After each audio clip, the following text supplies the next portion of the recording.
Within this video, I'll be analysing what I learnt from my audience research. I started with a focus group with my primary target audience. I showed the focus group all 3 products together, then interviewed them one-to-one. Beginning with magazine, and we asked them what features make the TV listing look like a real magazine. I really like the secondary image and the way that the paragraphs are sectioned makes it look professional. It has like columns with the text on the other side. A red colour scheme, so it kind of connotes danger. The first paragraph kind of really draws you in, and it's quite convincing and makes me want to read on. Yeah, it's like Q&A, so it's quite casual. It's better than free flowing. It's quite, I like the aspect of like how it was an interview with the presenter, kind of like the behind the scenes. Yes, it's advertised in the documentary. It was because it was basically just to inform, like persuade as well, raise awareness. It's aimed towards my age group, like was turning 18. I think it does because it's kind of typical that you see like documentaries like that in like Radio Times. Like my age group, because obviously there's like a bigger image, the presenter's like my age as well. I like the little scene at the start. I'm quite intrigued to see what it's about. Yeah, I would, because the roleplay at the start's really relatable, and I know a lot of people that do it. I would, because the amount of content in the radio advert was like really informative, and it would tell me exactly where to find it. Kind of like my age group, but also like parents and stuff as well. Teenagers or young adults. Well, there is music in the background, obviously, but then there's also like a little kind of like a scene at the start. The way in which it was paced was really good, so the music and sort of the voiceover kept me interested. Yeah, I think it does, especially with like kind of a role play. Yeah, because it's quite a popular radio station. To inform and kind of persuade people. To like get audiences to get a great understanding of the subject, as well as being an entertaining documentary. Fast paced, especially with like the music. Fast paced. To inform and raise awareness on alcohol. To inform people about what the issues were with alcohol, or perhaps even sort of what the social aspects were of it.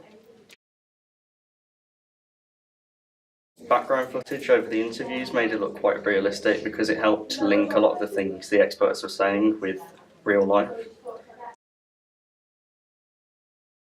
It doesn't really give you a specific opinion by the end of it. Yeah, the documentary shows lots of footage from like audiences of different ages. Especially when it showed like public opinion shots with teenagers and like the general public. Like teenagers and younger adults. Young people, because I feel like we could relate to what the presenter was saying. After watching the documentary, I don't think it should be lowered because like the background footage, it shows a lot of the teenagers being reckless. I think it's fine where it is. I think so, yeah, because it's not really serious. I think it does because it's kind of typical that you see like these kind of documentaries that try and argue something. They keep continuity with each other, and the 2 sort of advertisements help to accentuate what's actually in the documentary. So they all kind of relate to each other. You can clearly see like what the topic is. Definitely, because it was quite sort of fast moving, the pace and the music in the background, it seemed like it was aimed at sort of quite a young alternative audience. Predominantly an investigation into about the underage age limit and what it should be, and also awareness amongst both the younger ones and adults about what their thoughts were, and also for the younger ones about the effects of alcohol on them, and if they knew them. To raise awareness and investigate the information out there and people's opinions on that. No, it's promoting awareness between young people, what they think, also what older people think, and basically we're saying there's two different conclusions, but that was how it was left. It was investigation. Probably not, because it's people's opinion rather than, factual investigation. It does. It showed people from both sides.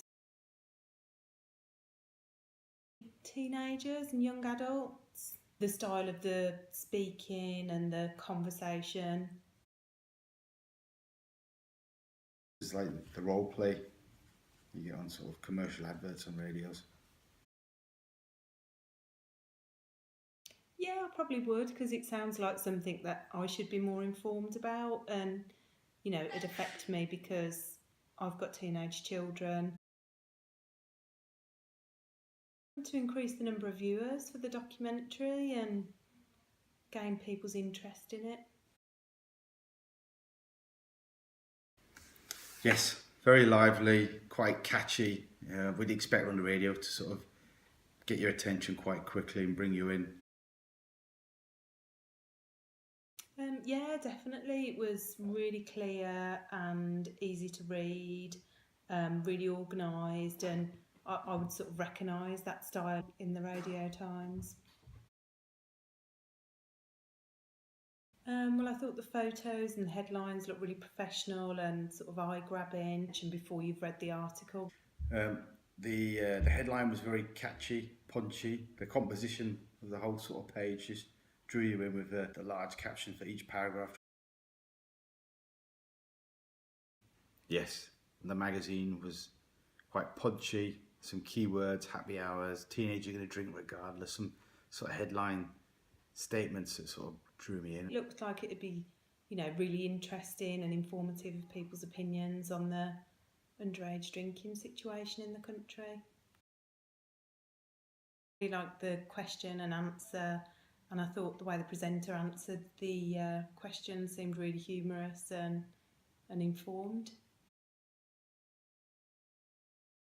In all of them, you sort of saw and heard two sides of the argument and two opinions. So that sort of married up throughout. Keywords were happy hour, which sort of spring to mind that sort of linked all three pieces together.